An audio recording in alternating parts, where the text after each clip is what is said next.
Namaskar friends, welcome to the channel JIB and CIB Made Simple. In this particular video, we are going to discuss the questions along with explanation of the examination of CTP which was held on 11th April 2026. So as per the aspirant, as per the candidate who appeared in the examination, almost 35% question were numerical and 65% were theoretical. So accordingly, we have included such kind of numerical as well as theoretical question for your practice purpose. So let's get started with our very first question. So friends, they have provided the bank tier 1 capital 800 crore, tier 2 capital 400 crore. Obviously, if you add both of them, total capital will be how much? That will be 1200 crore, right? Now, what happened in the forex department? That a bank has three position, right? These three position the bank hold. A spot position plus $50 million long, forward position minus $30 million short, and then we have the delta based position, or that we call option position. How much is that? $10 million long. Now also they have mentioned, given the exchange rate is $1 is equal to 80 rupees. Now we have been asked to find the NOP in rupee terms. That is, net open position. NOP means what? NOP means net open position. In terms of rupee, how much it will be? And the second part is whether this position is within the RBI limit or not. So this is a very good question regarding the net open limit overnight position. So whether, first of all, you have to decide what is the limit, and then you have to tell that whether it is under the RBI limit or not.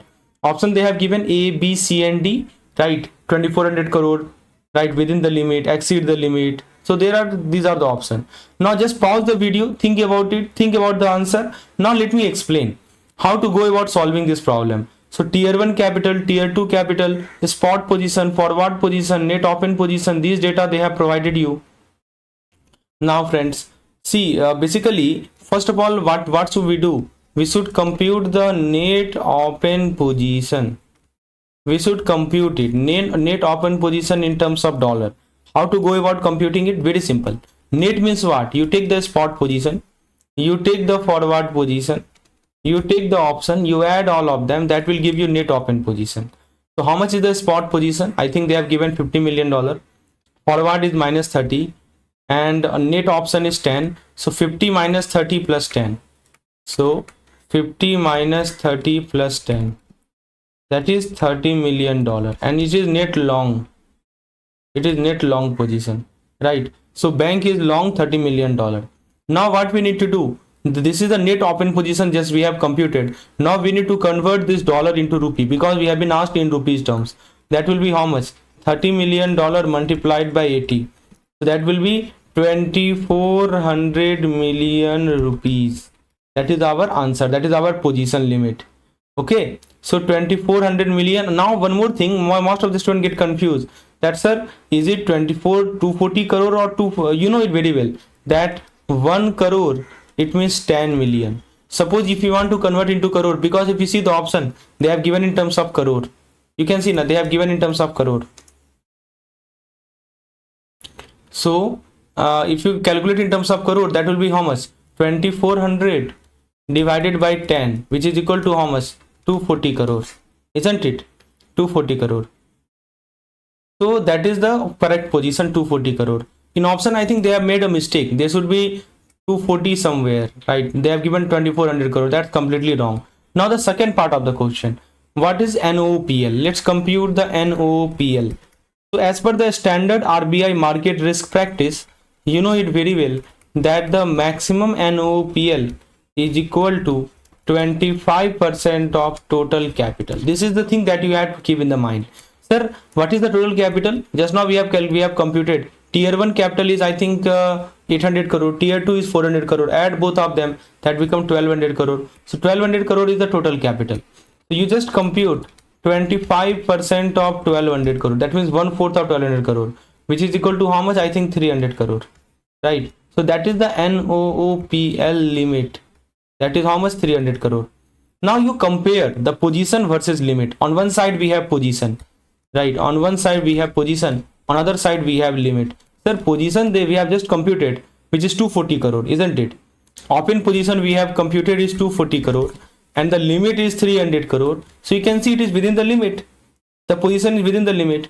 So yes, correct answer will be option number A. See what I'm doing, I'm just changing the values. I think in by mistake they have given 2400, it is 240 crore and within the limit. Yes, A is the correct one. Okay, so I hope this question is crystal clear. Now if any such question is asked regarding calculation of the net overnight open position limit or something like that, you can easily answer. So remember, what is the trick for FX open position? So how to compute the FX position? You remembered it as FO. So add spot, add forward, and then add option. Same currency, add algebraically, and long will be added, so short will be subtracted. I hope it is crystal clear. Spot, forward, and option. And always convert million to crore very carefully. That means 10 million is equal to 1 crore, and NOPL is 25%. The limit is 25% of total capital, and total capital includes two things: tier 1 and tier 2 capital, right? And if the open position if the open position is within the limit, in that particular case you say that they are following the RBI prescribed guideline. Is it clear? I hope it is crystal clear. Now let's focus on the question number 2. I think this was the easiest one, but you should know all these things that are required. Now very good question they have provided, that basically the question tells us that interest rate difference between two securities. On one hand we have 10-year government security, on other hand we have 2-year government security, and the interest rate difference also we can call it spread. Either you call it spread or you call it interest rate difference. Okay, so they have changed over 6 months. Over a 6-month period they have changed. Earlier it used to be 150 bps, now it become minus 20 bps. So now the question is asking you to identify what happened to the yield curve. What happened to the yield curve and what this change tells us about the economic sentiments. These are the two parts of the question. First part, it is asking what will be the impact on the yield curve, and the second part they are asking that what this change tells us about the sentiment. What it tells us about the sentiments. That's the question. So friends, before continuing further, let me introduce you to our CTP comprehensive course, which includes PDF, videos, mock test. As you can see, I have separated them. I have put them in separate folder. There are almost 8 previous year questions in the form of PDF, which cover all the question paper which have appeared in the 2025 examination. In addition to that, we provide you capsule content for fast revision, for quick revision of the entire syllabus. Further, you get mock test and quizzes for practice purpose. You can practice as per your convenience. In addition to that, we have PDF for theories and MCQs covering all the 5 modules. There is a separate theory PDF, separate MCQs PDF. Not only that, we provide you unit wise videos also. You can check out, there is a videos also which I have added for module A, B, C, right? So this will help you gain the conceptual insight. So all these things you are getting at a very nominal price. You can check out the link in the description section, or personally WhatsApp me on the number shown on the screen to get more detail related to it. It means, so whenever I say this term spread, it means what? Long-term yield minus short-term yield. Long-term yield minus short-term yield. This difference is called spread. Now, if you look at this particular case, earlier long-term is 10-year government security. Short-term is 2-year government security. So first of all, understand the situation that plus initial the spread was 150 bps. This means 10-year yield is much higher than 2-year yield. Okay, so this is called the normal. See, earlier if we talk about this 150 bps, what's the meaning of it? When I say that spread was 150 bps, it clearly means that 10-year yield is very higher than the 2-year yield, isn't it? Then only you will get this much. This is called normal or upward sloping yield curve. Either you call it normal or you call it upward sloping yield curve.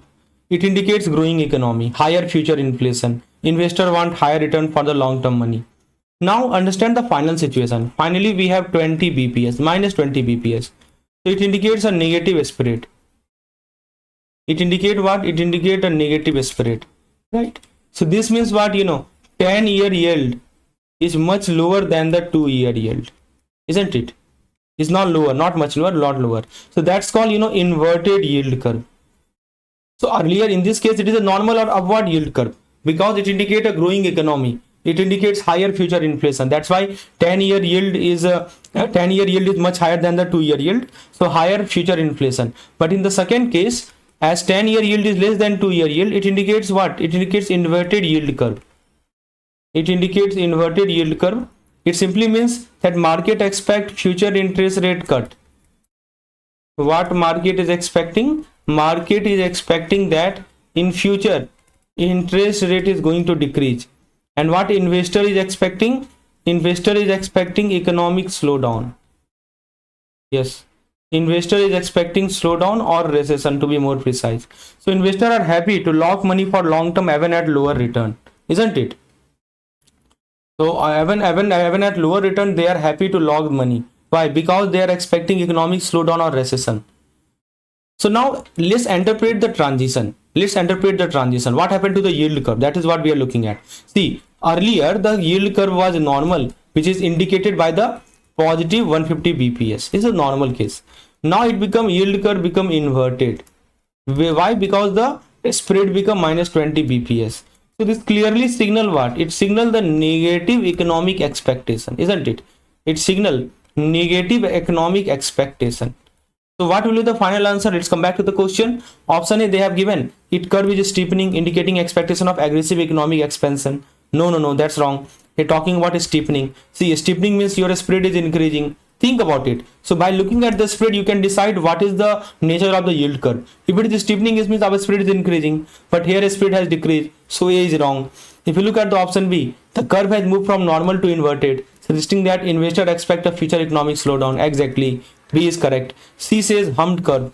See, humped curve need medium term rate. When I say humped curve, it means what? It means medium term rate, like 5 year, higher than the short and long. So no such data have been given. What about D? It says flattening but normal. See, negative spread means curve is already inverted. It cannot be normal. So what we learned from the discussion is that, let me just summarize what we learned. If it is normal, it means positive. If it is inverted, it means negative. And if it is positive spread, it means economy is doing well. And if it is negative spread, it means trouble ahead. Fine. So spread minus हुआ तो mood down हो गया, ऐसे समझिए. So what we learned from the discussion, we talked about the spread, how to go about calculating the spread. That is the long term yield minus short term yield. Spread is this, long term yield minus short term yield. And then we discuss if it is positive spread. If it is positive spread, it means normal curve.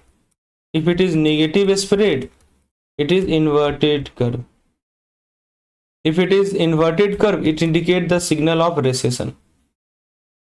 I hope it is crystal clear. Now friends, let's have a look at the next question that they have provided. The next question pertains to this one is.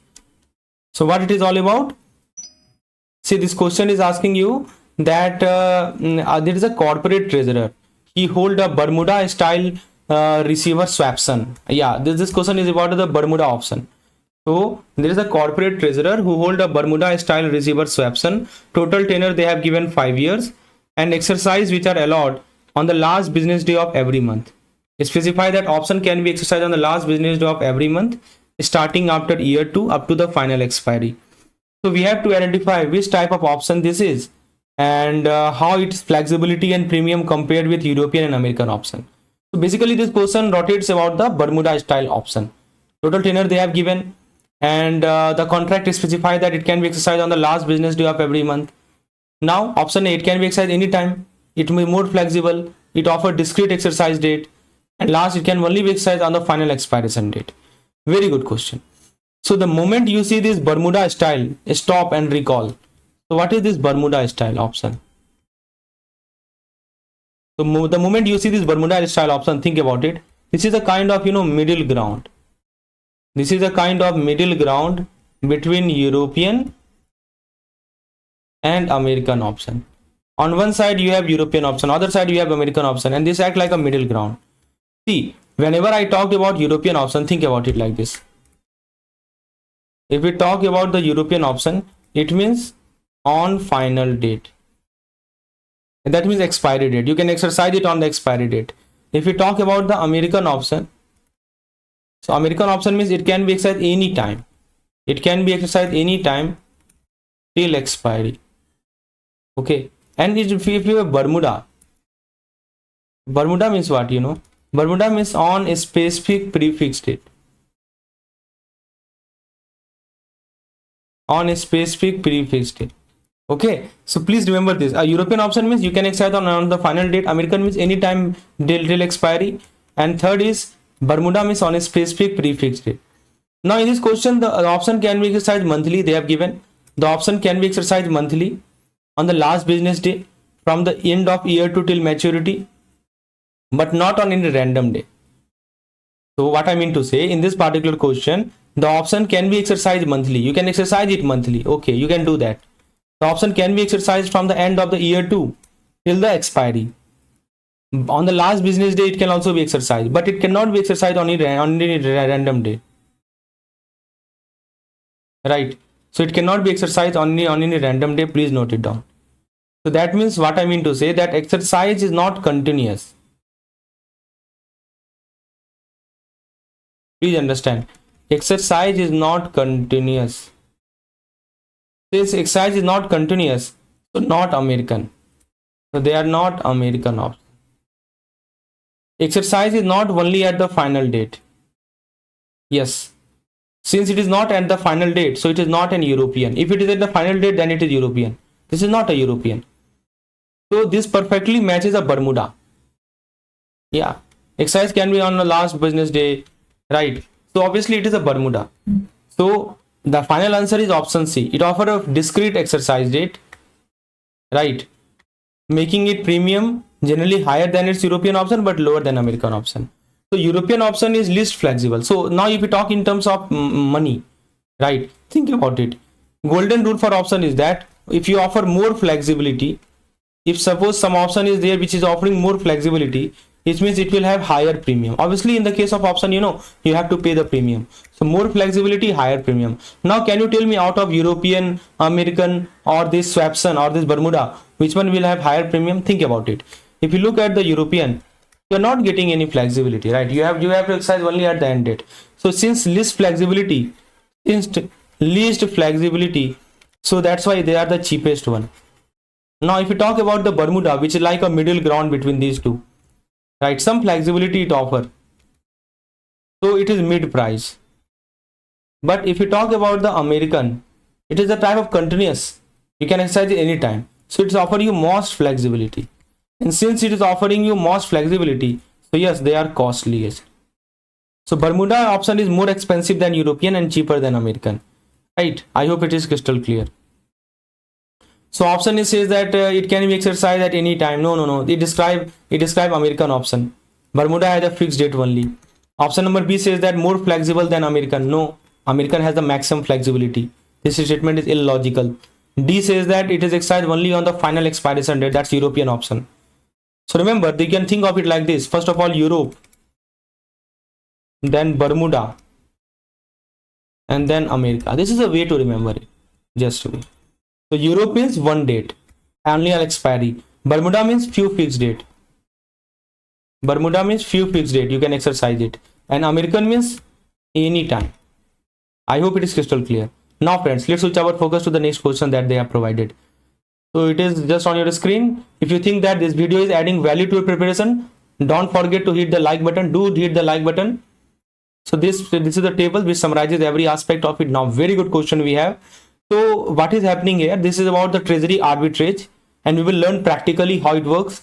So basically an Indian bank is there and they have surplus of 100 crore and for a period of 30 days. Fine. Surplus of 100 crore for 30 days. Now Treasury has two choices. Option A, domestic lending, which says that you should invest in MIBOR.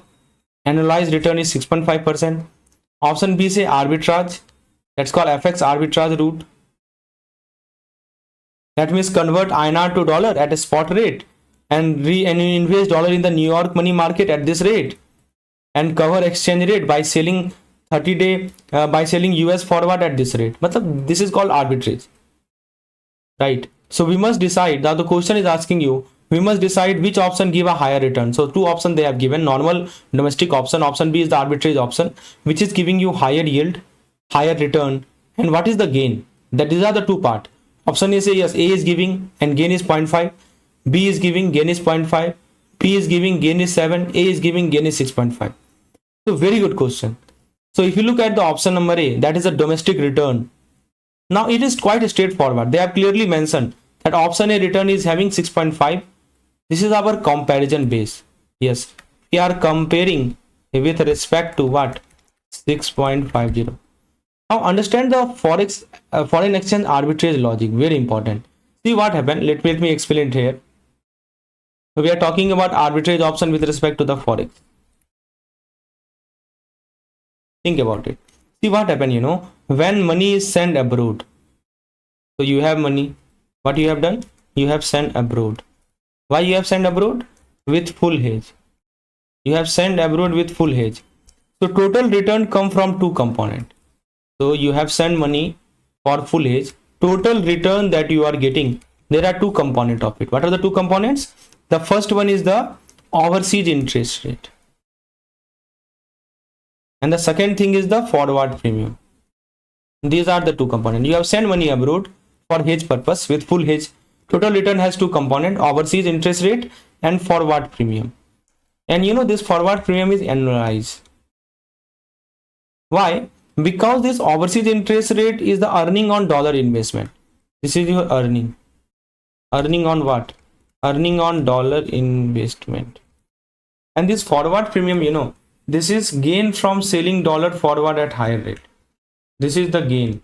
Why you gain? Because you have sold dollar forward at a higher rate. Now exchange rate, what happened to the exchange rate? It is fully covered.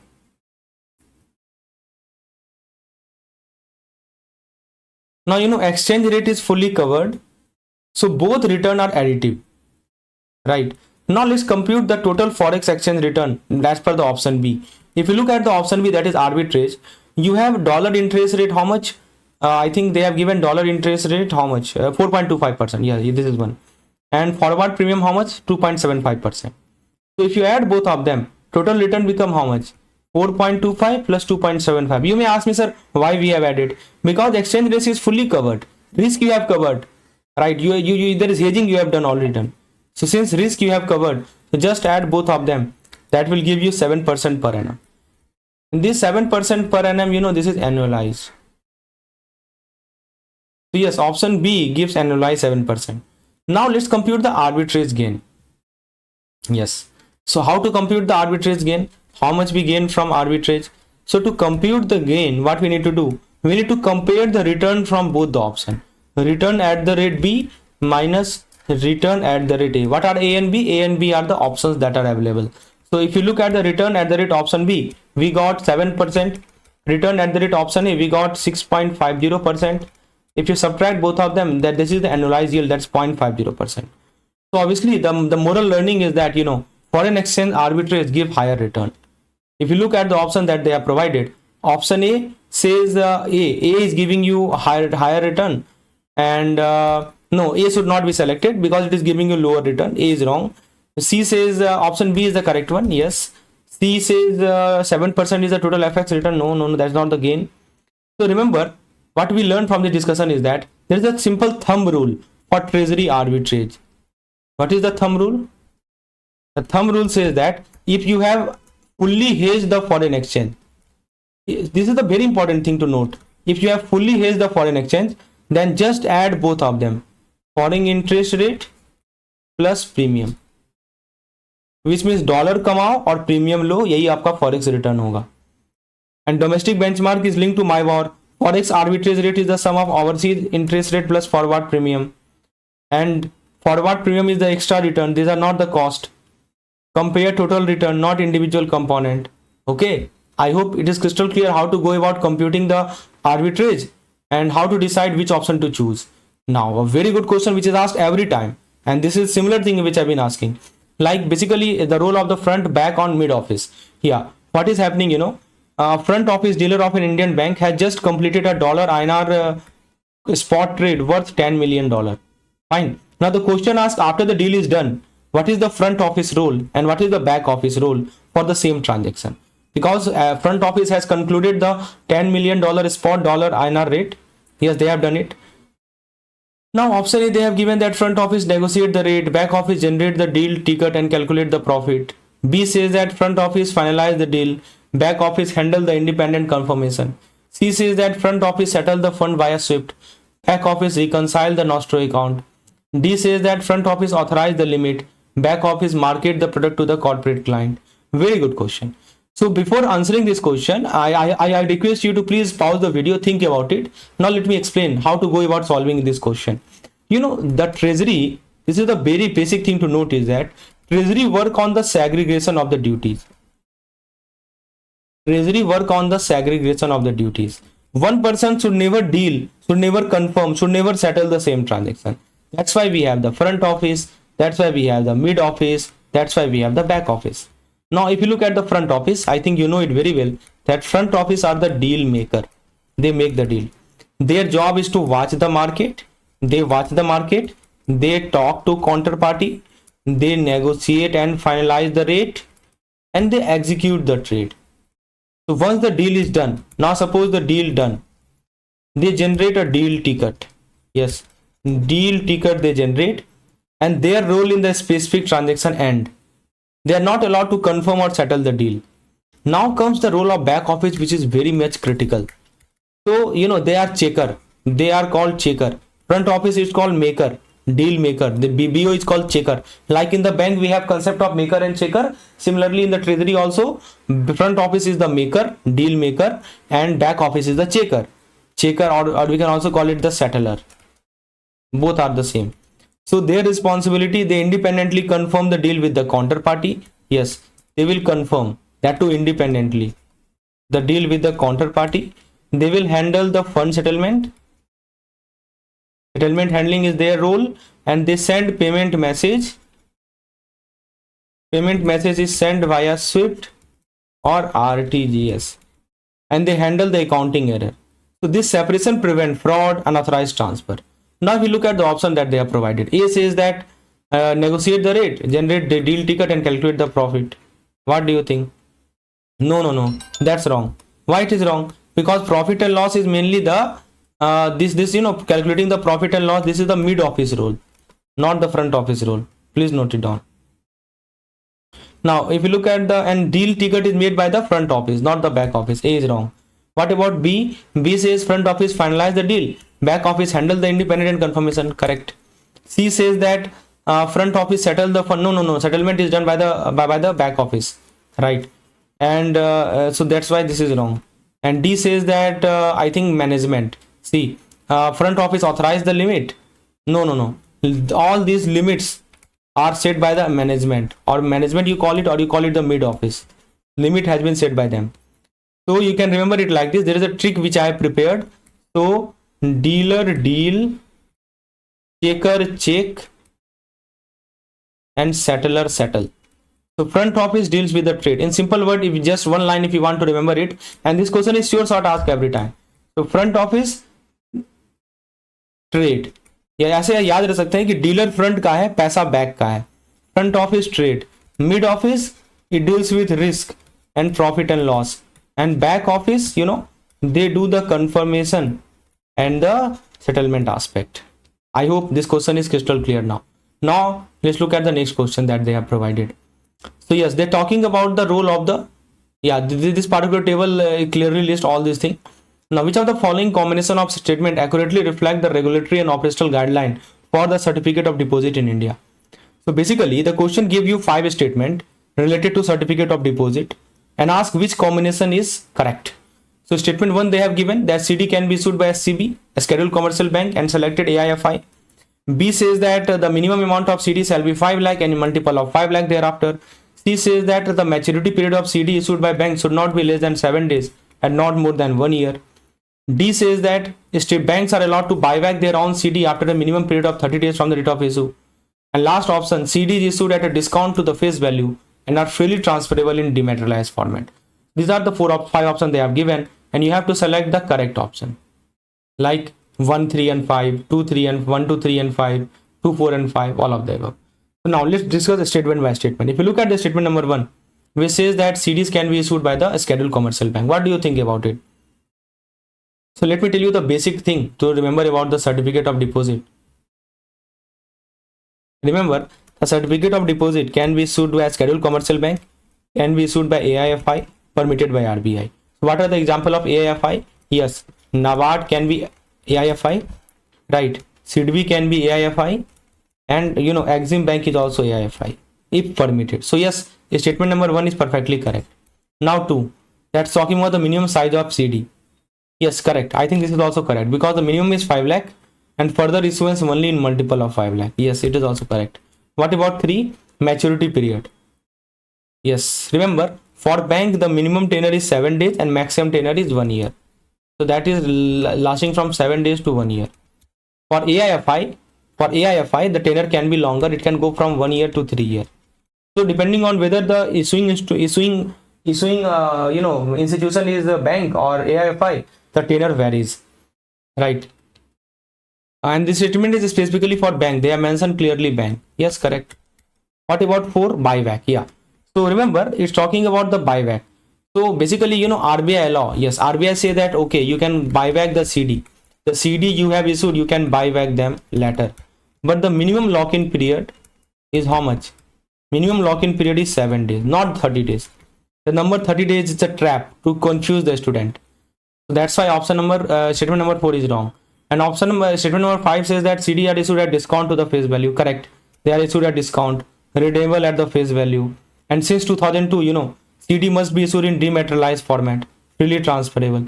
So yes, option number 5 is also correct. So what we learned from this discussion is that 1, 2, 3 and 5 are correct. Okay. 1, 2, 3 and 5. B is correct. So you can remember the code rule like this: 5 lakh, 7 days buyback, 1 year maximum maturity, discount, and demat. Yes, remember this line, and this summarize the CD. Friends, we have some more question available with us, which we have collected from the aspirant who have appeared in the examination, and the answer to this question will be provided in our paid course. If you want to get access to that, WhatsApp me on this particular number for more detail. Thank you. Have a very nice day.